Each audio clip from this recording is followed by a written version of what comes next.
Jack hasn't had much time to grieve over his father, John, since the ambush on the way back from Bosman, since he's been focused on making sure that his fiancée Elizabeth doesn't die as well.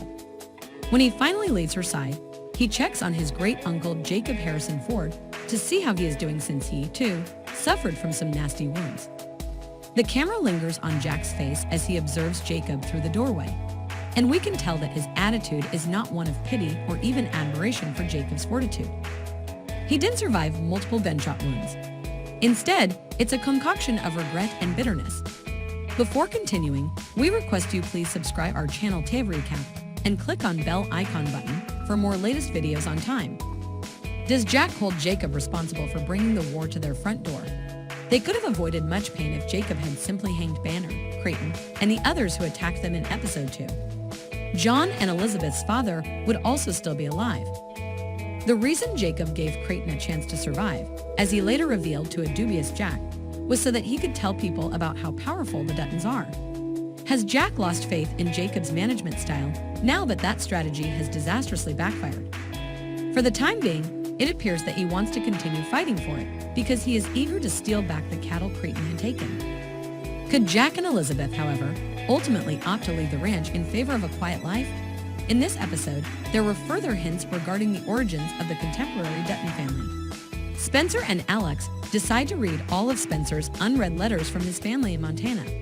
When they sit down, they decide to do so with a bit of liquid courage. They appear to be utilizing the same elaborately crafted whiskey tumblers and matching crystal decanter that Yellowstone viewers have lately seen in action. In the 7th episode of the most recent season, John Dutton Kevin Costner would just learn that his herd had contracted the terrible disease. Brucellosis nearly broke the decanter when he returned home in a rage.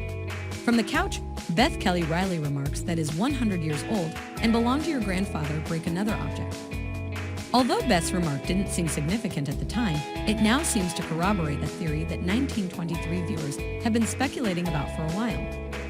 John Dutton III is a descendant of Spencer. It appears that Alex is going to give birth to a baby who will be named John II, possibly in memory of John I, who was slain in the brutal struggle. In last week's episode, Emma, Spencer subsequently gives the crystal decanter and glasses to his nephew Jack Darren Mann. One of Kara's letters reveals that John and Emma had another kid at some point while Spencer was gone, but the child tragically died early. Emma was broken, but John stood by her side the entire day until she dared to face the sun once again. Alex reads the letter, which also stated that Emma was past the point of trying for another child. The letter added God desired her only one, but what a special one. He is referring to Jack, the son of John and Emma. Although the baby's name isn't spoken, viewers may have noticed it on the Dutton family gravestone in Yellowstone. Despite the fact that the baby is unnamed, many gravestones with names that have not yet been given an explanation, like those for Michael Dutton, Patience Dutton, Chance Dutton, and Ned Dutton, have been spotted by spectators over the years.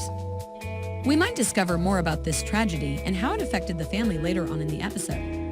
Even though Tyona, like the other Native American characters in the Yellowstone universe, is from the fictitious Broken Rock tribe.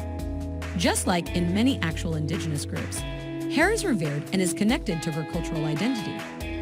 Therefore, it is not surprised that the nuns in charge of the government-funded boarding schools start by stripping Tina of her individuality, starting with chopping off her long, dark-plaited hair in order to start protecting her from her savage spirit.